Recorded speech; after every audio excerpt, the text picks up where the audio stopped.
여러분 안녕하십니까? 파인만의 Lectures on Physics 시간입니다. 파인만 Lectures on Physics.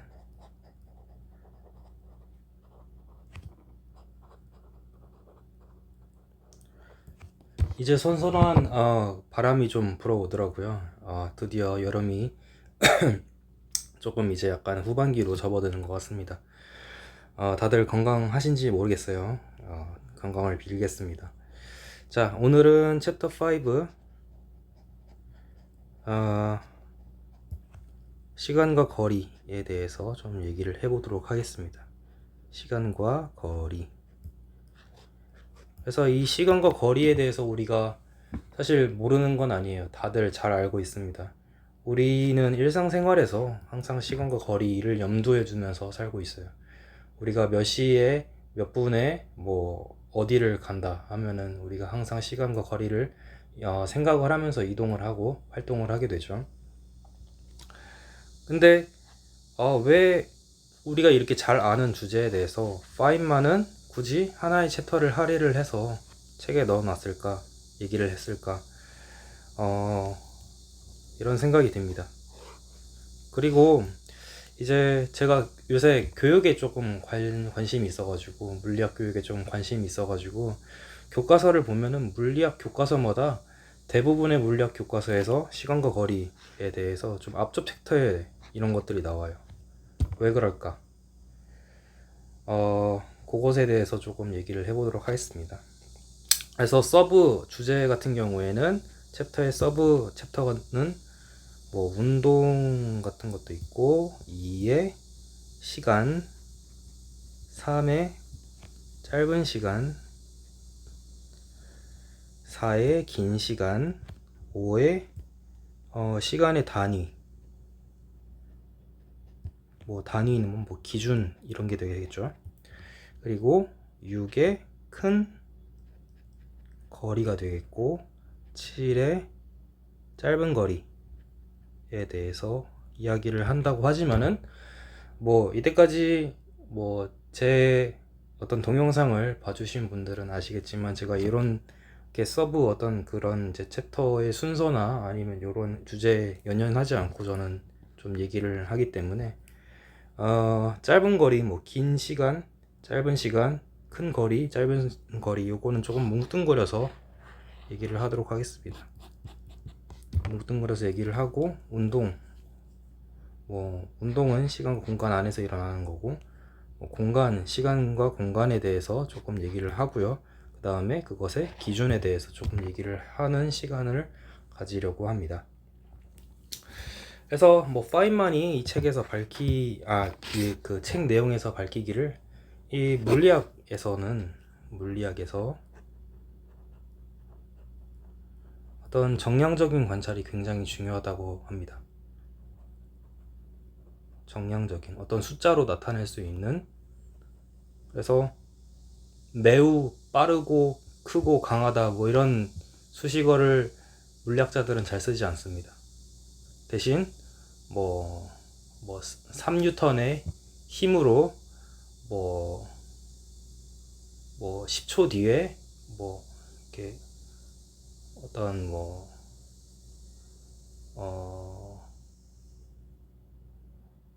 어떤 한 100km/h 속도로 자동차가, 이렇게 말하면 안 되죠. 3뉴턴이 아니니까. 아무튼 이제 뭐 이렇게 정량적인 어떤 표현을 굉장히 좋아해요. 예. 정량적인 관찰이 중요하다고 얘기를 해요. 자동차 무게를 조절을 하면은 3뉴턴으로 만들 수도 있을 것 같긴 해요. 매우 중요하다. 그래서 물리량, 이제 우리가 어떤 물리와 관련된 어떤 양들, 퀀티티, 양들을 측정에 있어서 이 시간과 거리의 측정이 매우 중요하다고 밝힙니다.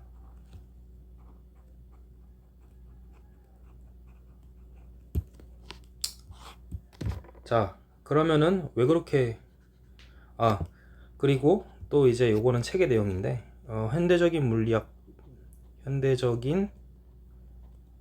물리 방법론이 400년 전에 확립이 되었다고 해요. 근데 이때부터 내려온 물리학의 어떤 전통이라고 합니다. 자, 왜 그렇게 됐을까요? 예를 들어서 400년 전 인물인 갈릴레오 같은 경우에는 이 사람도 굉장히 고민을 많이 했다고 해요. 이제 어떻게 나는 비탈면을 내려오는 어떤 쇠공의 움직임을 측정을 하고 싶은데 그거를 어떤 시간 주기로 내가 관찰을 하고 싶어. 근데 그 시간 주기를 어떻게 내가 정의를 할 수 있을까, 이런 고민을 했다고 해요. 그래서 스스로도 시계를 고안을 하고 막 이렇게 했다고 하지만은 초기에는 어떻게 했느냐, 자기 맥박을 쟀다고 해요. 맥박이 한 번 두근 할 때마다 내가 측정을 하겠다, 이렇게 정의를 했다고 해요. 그래서 여기서 중요한 것은 이 정량적이라는 것이 얼마나 중요하면은 그냥 우리가 속으로 셀 수 있잖아요. 이게 뭐 1초, 2초, 3초. 근데 이거는 절대적인 어떤 방법론은 아니고 어떤 우리가 정량적인 기준, 우리가 셀 수 있는 어떤 기준으로 하려고 물리학의 어떤 방법론이 정립되기 시작했을 그 시점부터 그 시스템이 이렇게 돌아가고 있었다. 정량적인 어떤 측정으로 우리가 그 애매모호하게 사람들마다 다른 어떤 그런 기준을 가지고 시작하는 게 아니라 어떤 일정한 기준을 가지고 시작을 하려고, 셀 수 있는, 그렇게 시작을 하려고 했고요. 그 이유에 대해서는 요거는 이제 제 생각인데 우리가 물리학을 하는 어떤 이유는, 물리학의 목적을 한번 생각을 해보면은 우리는 이제 물리학을 하면서 어떤 법칙, 자연 법칙을 밝히고 싶어요. 근데 그거는 우주에 어디에나, 우주 어디에나, 그리고 누구에게나, 그 우주 반대편에 있는 어떤 외계인에게도 통용되고, 지금 우리 지구에서 살고 있는 우리 인간에게도 통용되는 어떤, 누구나 동의를 할 수 있는, 누구에게나 통용되는 어떤 법칙, 자연 법칙에 대해서 연구를 하고 싶어요. 그거를 이제 저는 진리라고 표현을 하고 싶어요. 진리. 근데 이 진리를 탐구를 함에 있어서 어떤 애매모호한 기준에서 출발하는 것을 굉장히 경계를 하는 거라고 생각을 합니다. 그래서 애매한 기준에서 시작하는 것에 주의를 하는 것, 이것이 어떤 물리학의 어떤 문화가 되었다고 생각을 해요. 그래서 굉장히 어떤 이 기준을 살펴보면은 제가 좀 이따가 얘기를 하겠지만 굉장히 엄밀한 기준에서 시작을 하려고 합니다. 누구에게나 어디에나 통용되는 자연 법칙을 연구를 하기 위해서 엄밀한 기반에서 시작을 하기 시작했다. 그래서 이제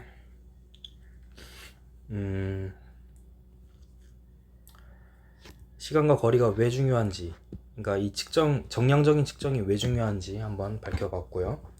그러면 이제 우리가 본격적으로 시간과 공간이라는 것이 무엇인가, 시간과 공간이라는 것이 무엇인가 한번 생각을 해봅시다.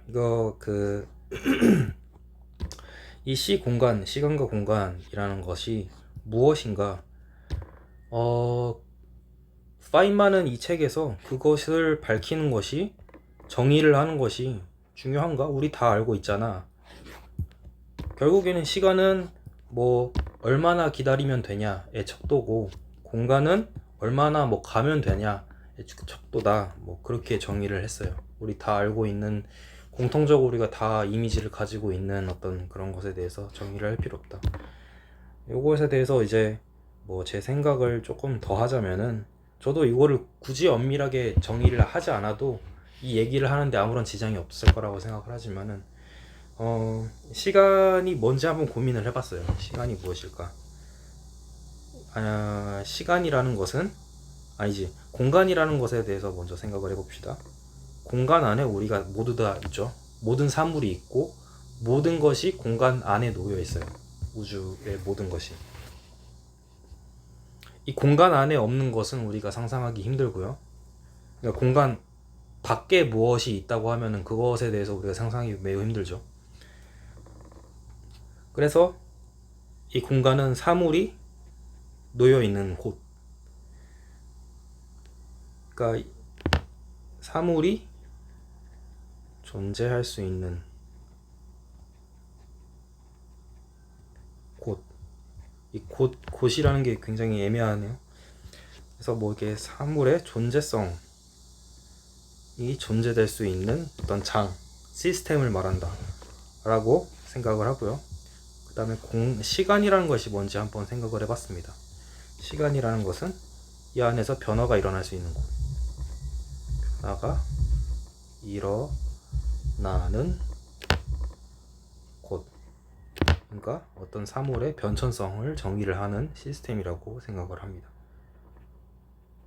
요거는 제 생각이에요. 그래서 뭐 절대적인 어떤 뭐 제가 막 이제 박사 학위를 받은 지 이제 한 6개월 정도 됐나?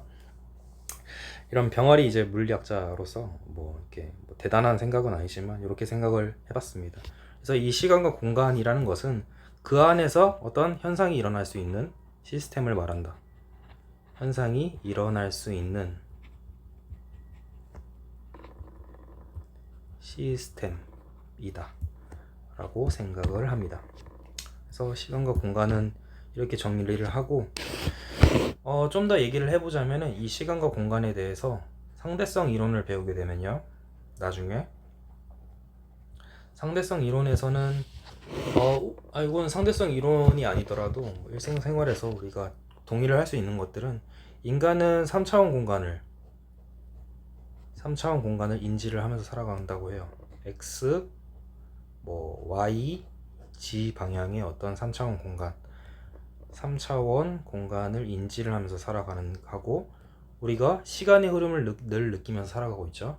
과거로부터 미래로 항상 나아가기만 하는 그런 어떤 시간의 흐름. 이거는 직선적인 어떤 흐름이기 때문에 1차원적인 어떤 시간을 우리가 느끼면서 살아갑니다.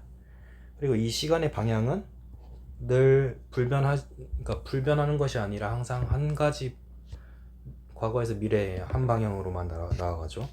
그래서 이거를 뭉뚱그려서 상대성 이론에서는 4차원 시공간이라고 해요. 그래서 우리 모두는 4차원 시공간 안에서 살아간다고, 우리 이 세계는 4차원 시공간이라고 얘기를 합니다. 여기 이 시공간이라는 이 단어를 보면은 이제 그 상대성 이론을 만든 어떤 아인슈타인의 인식을 볼 수가 있어요. 결국엔 시간과 공간은 서로 따로 개별의 어떤 그 대상이 아니라요, 하나의 본질이라는 거죠. 하나의 본질의 다른 성분이다. 예를 들어서 3차원의 X, Y, Z 성분이 있는 것처럼 시간은 공간에 어떤 허수 성분이나 이런 거다. 다른 성분이다. 이렇게 인식을 하는 거죠. 결국엔 같은 본질의 다른 성분일 뿐이다 라고 인식을 하게 됩니다.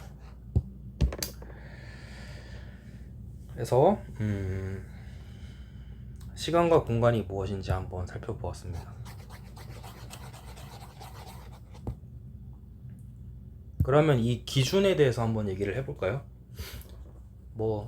시간의 기준, 우리는 일상적으로 한 초 단위로 살아가는 사람은 잘 없는 것 같아요. 시간, 분, 이 단위로 보통 살아가는 것 같아요. 하루, 그리고 일주일 이런 식으로 살아가는데, 과학적인 어떤 시간의 기준, 과학적 시간 기준은 이거는 1초입니다. 1초, 1세컨드. 그리고 과학적인 어떤 공간의 기준, 거리 기준은 1m예요. 그래서 1초 기준 이거를 어떻게 정할까? 요것에 대해서 우리가 뭐 이렇게 뭐 일상생활 하면서는 그렇게 막 엄밀하게 생각할 필요가 없어요. 1초라는 것은 그냥 뭐 1, 2, 3 하면서 1초씩 늘어나는 것, 그리고 1m면은 뭐 한 내 키보다 조금 작은 정도, 이렇게 생각하면 대충 뭐 통하죠. 근데 과학적인 어떤 이 정량적인 관찰이 매우 중요하다고 하는 이 물리학을 함에 있어서 이 기준은 매우 중요한 거예요. 왜냐하면 우리는 그 엄밀한 기준에서 시작하기로 정했기 때문에 물리학을. 그래서 요 기준이라는 것은 매우 엄밀한데 볼까요? 1초라는 것을 현대적으로는 어떻게 정의를 하느냐? 요거는 세슘 원자 핵이 있어요. 핵. 세슘 원자 핵. 세슘 원자가 있어요. 원자가 있습니다. 이렇게 원자 핵이 있고 전자가 이렇게 돌고 있는. 근데 이 친구가 어떤 파장에 전자기파를 받으면은 이 친구가 흡수를 할 수가 있어요. 이거 흡수선이라고 하거든요. 흡수선.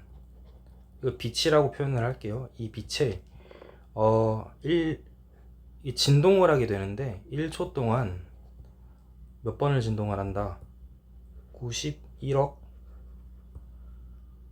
9263만 1770번을 진동을 한다고 해요.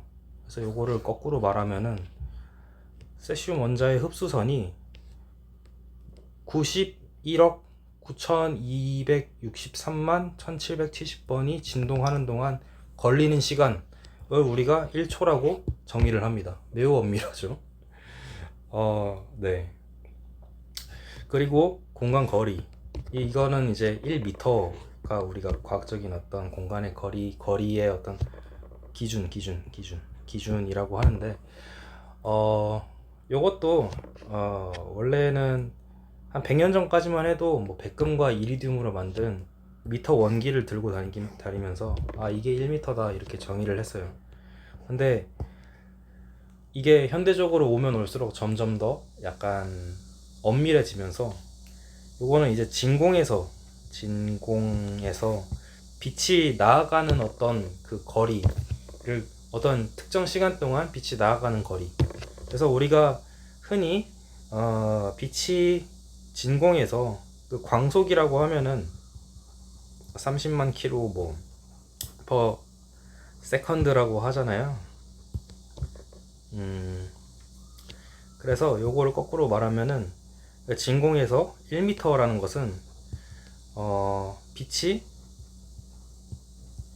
2억 9979만 2458분의 1초 동안 나아가는 거리를 우리는 1m라고 지금 정의를 합니다.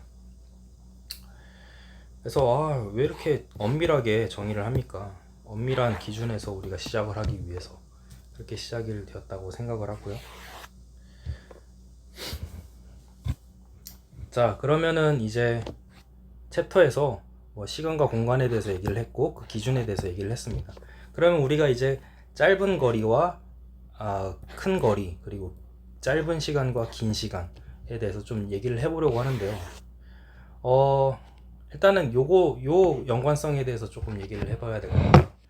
우리가 사는 세계는 대충 한 모든 것이 한 1m 스케일, 뭐 동물도 한 뭐 몸 길이가 한 1m쯤 되고, 뭐 우리의 몸 길이도 한 1m쯤 되고, 뭐 1에서 2m쯤 되고, 뭐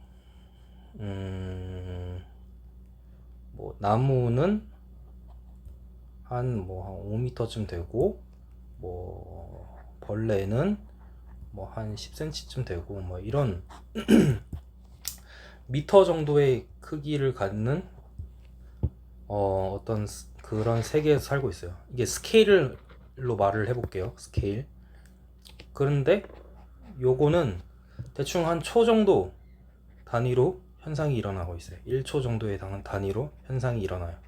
뭐 어떻게 뭐 맴 이렇게 지금 매미가 막 울고 있는데 매미도 막 한 1초에 한 번씩 막 운다고 하고 막 이렇게 어떤 현상이 1초에 한 번씩 뭘 재면은 그 변화를 인지를 할 수 있는 수준으로 이렇게 현상이 일어나고 있어요. 근데 재미있는 거는 이 스케일에 따라서 공간적인 스케일에 따라서 시간적인 스케일도 같이 변해요. 예를 들면은 원자가 있어요. 원자. 예를 들어서 이거를 더욱 작은 어떤 우리가 원자 핵이 있고 원자 뭐 주위에 전자가 돌고 있는 어떤 이런 원자의 세계, 이런 작은 스케일의 세계, 여기에서는 뭐 대충 원자의 크기는 한 1옹스트롬 레벨이라고 해요. 10의 마이너스 10승 미터. 여기에서는 근데 현상이라는 것이 굉장히 빠르게 일어납니다. 1초에 한 번씩 뭐를 재서는 무엇이 일어나고 무엇이 어떻게 돌아가고 이런 거를 알 수가 없는, 그렇게 빠르게 돌아갑니다. 그래서 이 세계에서 원자 레벨의 세계에서 어떤 변화를 측정하기 위해서는 최소한 한 나노미터 정도 10의 마이너스 9승 세컨드 또는 미터가 아니죠. 나노 세컨드 또는 뭐 피코 세컨드 또는 fem토 세컨드, 이 정도 10의 마이너스 12승 10의 마이너스 15승 세컨드 정도의 레벨로 빠르게 측정을 해야 돼요. 그러니까 왜냐하면 현상이라는 것이 이렇게 빠른 스케일로 일어나기 때문에.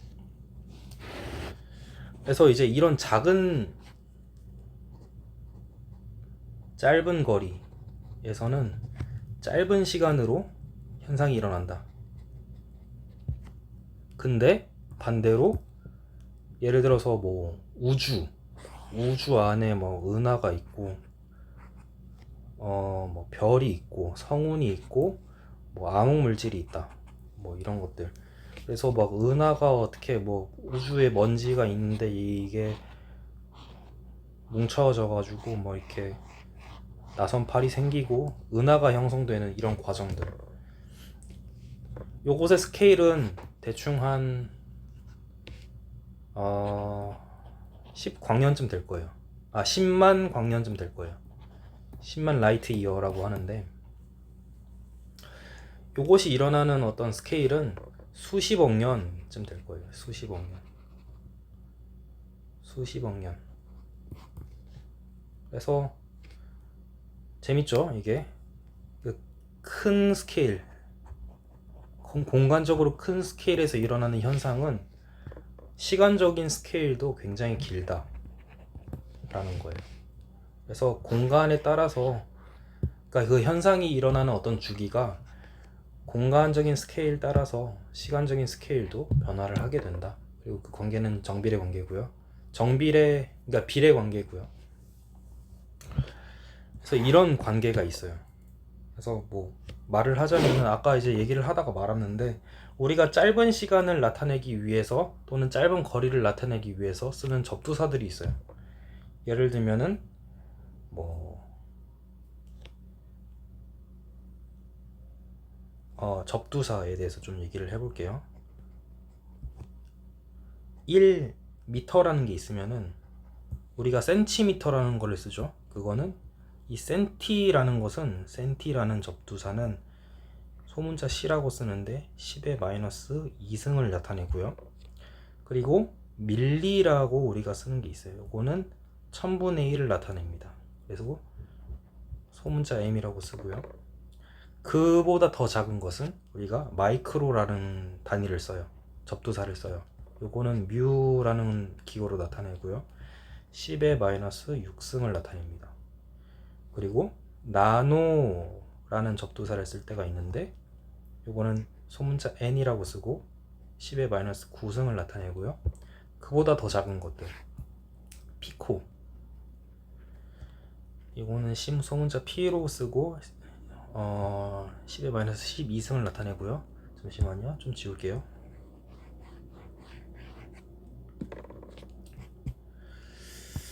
그리고 그보다 더 작은 것은 femto라는 것이 있어요. 이거는 말하자면은 이제 좀 이따 말씀드릴게요. 이제 소문자 F라고 쓰고 10의 마이너스 15승. 그보다 더 작은 건 무엇이냐? 아토라는 게 있어요. 아토. A라고 쓰고 10의 마이너스 18초. 18승. 자, 그래서 이렇게 표현을 할 수가 있고요. 우리가 더 큰 것을 나타낼 때는 어떤 접두사를 쓸까요? 예를 들어서 1m라는 게 있는데 킬로미터라는 걸 쓸 때가 있죠, 우리가. 그래서 킬로라는 게 무엇이냐?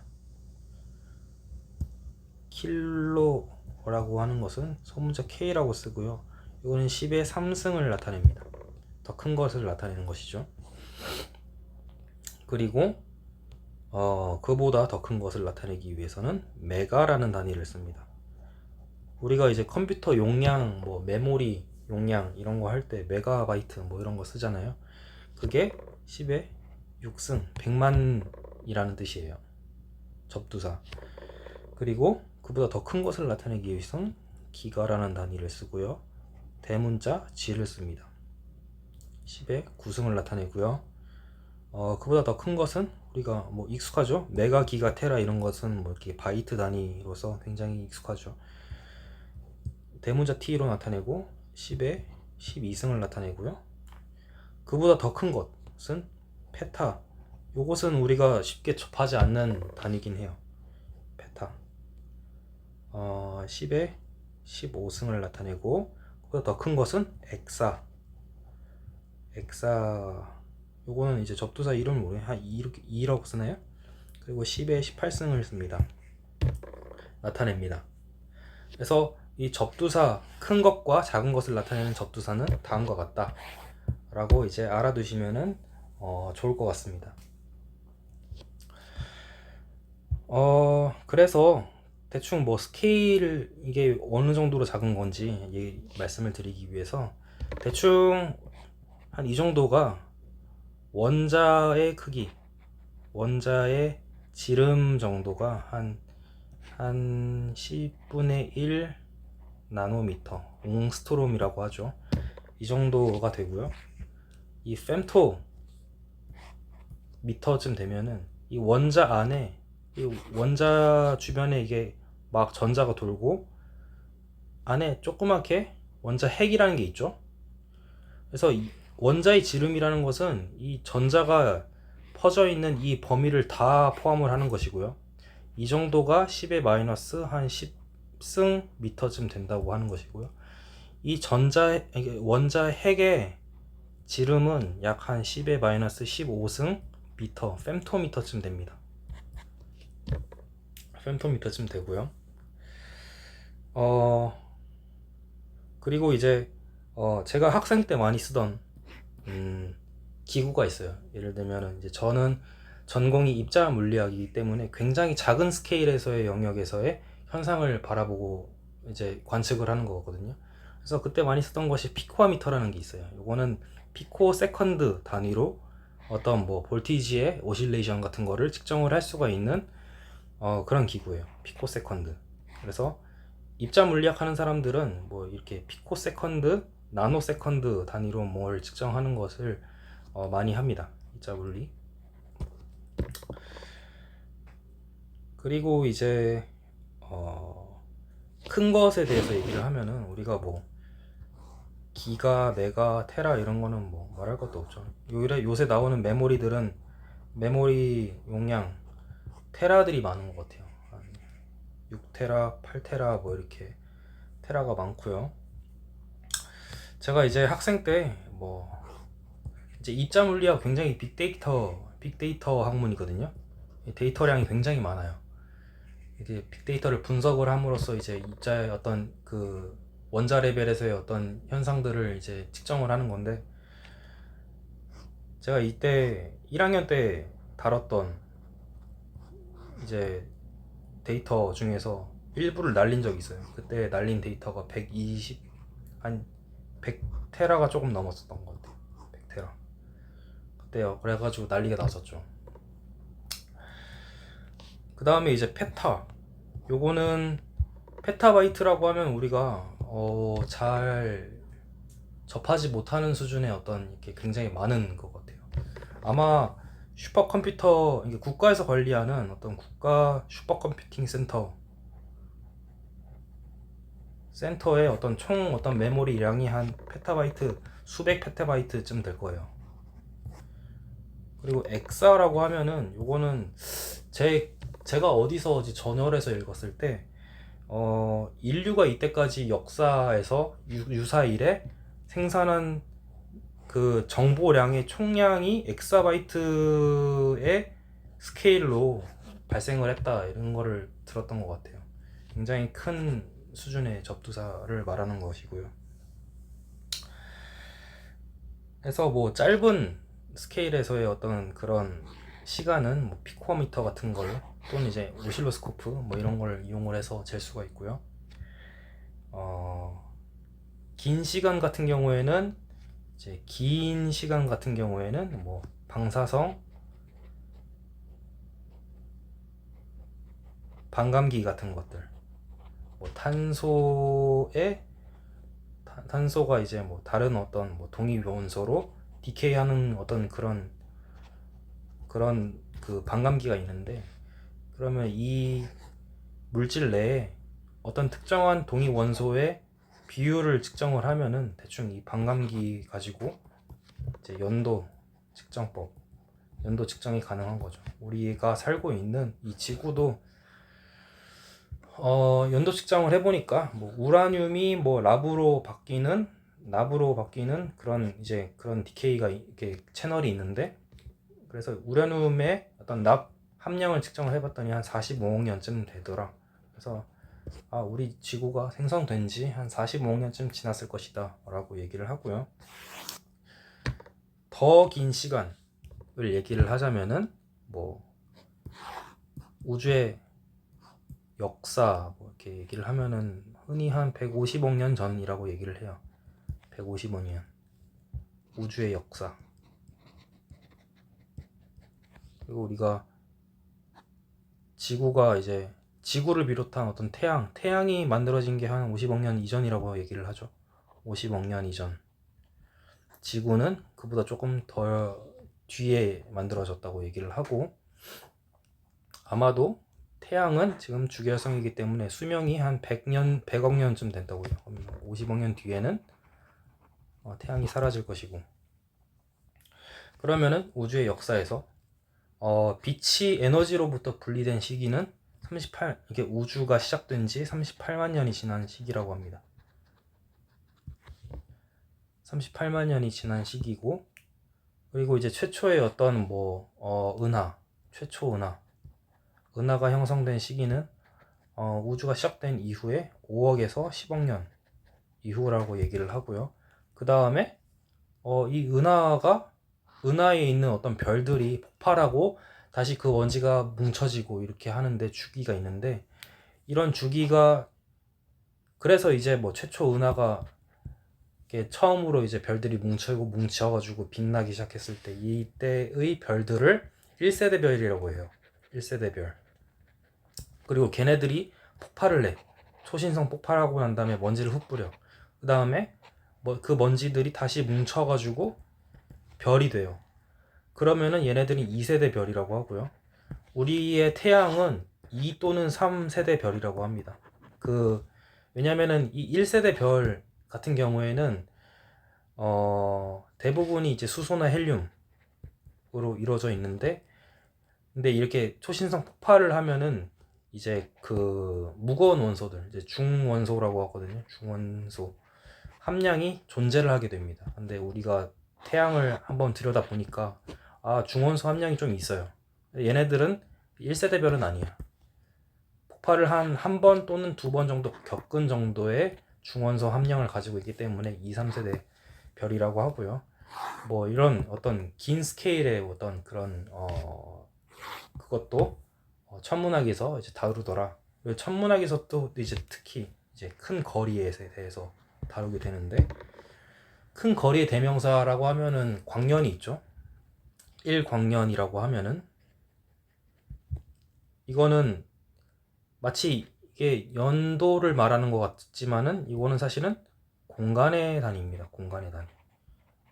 어떤 단위냐면은 빛이 1년 동안 나아가는 거리를 말하고요. 요거는 대충 환산을 하면은 10의 13승 킬로미터 정도 된다고 해요. 어마어마한 거리를 나아가죠. 그리고 천문학자들이 또 다루는 단위는 1광년보다도 더 긴 단위인 파섹이라는 게 있어요. 파섹. 요거는 환산을 하면은 한 3.3 라이트 이어. 라이트 이어는 광년이에요, 광년. 예. 광년 한 3 광년쯤 되는 걸 1파섹이라고 해가지고 또 1파섹이라고 이렇게 씁니다. 요 1파섹의 뭐 정의는 1파섹의 정의는 이거 좀 약간 천문학으로 좀 들어가는 것 같은데, 우리 태양이 여기 있어요. 지구가 이렇게 태양을 돌고 있어요. 이렇게 원궤도를 하면서 이렇게 돌고 있어요. 우리가 어떤 별까지의 거리를 알고 싶어. 그러면은 삼각측량법이라는 게 있어요. 예. 거리를 알고 싶으면은 우리 하늘에서 이 별이 이렇게 있을 때, 그러니까 우리가 이 위치에서 쟀을 때와 이 위치에서 쟀을 때, 우리 이 하늘 이 평면 상에서 이 별이 위치하는 그 거리, 각거리가 달라져요. 각거리가. 이 각거리가 1초, 즉 3600분의 1도만큼 차이가 나는 그 거리에 있는 이 별까지의 거리를 우리가 1파섹이라고 정의를 합니다. 요거를 흔히 이 차이를 연주시차라고 하는데요. 연주시차. 왜냐면은 그러니까 1년에 한 번씩 돌면서 그만큼 시차가 발생하는 정도를 각거리로 이제 표현을 한 거기 때문에 연주시차라고 하는데, 연주실차가 1초가 되는 1초, 이게 땡땡이라고 하면 1초인데 3600분의 1이 1도예요. 1도가 되는 그 별까지의 거리를 1파섹이라고 정의를 합니다. 그래서 너무 나아가는 것 같은데, 그래서 이번 시간에는 챕터 5 시간과 거리에 대해서 좀 얘기를 해봤고요. 공간과 시간에 대해서 좀 고찰을 해봤고, 그리고 시간과 공간의 어떤 과학적인 기준에 대해서도 얘기를 해봤고, 짧은 거리, 긴 거리, 짧은 시간, 큰 시간에 대해서도 한번 얘기를 해보았습니다. 들어주셔서 감사합니다.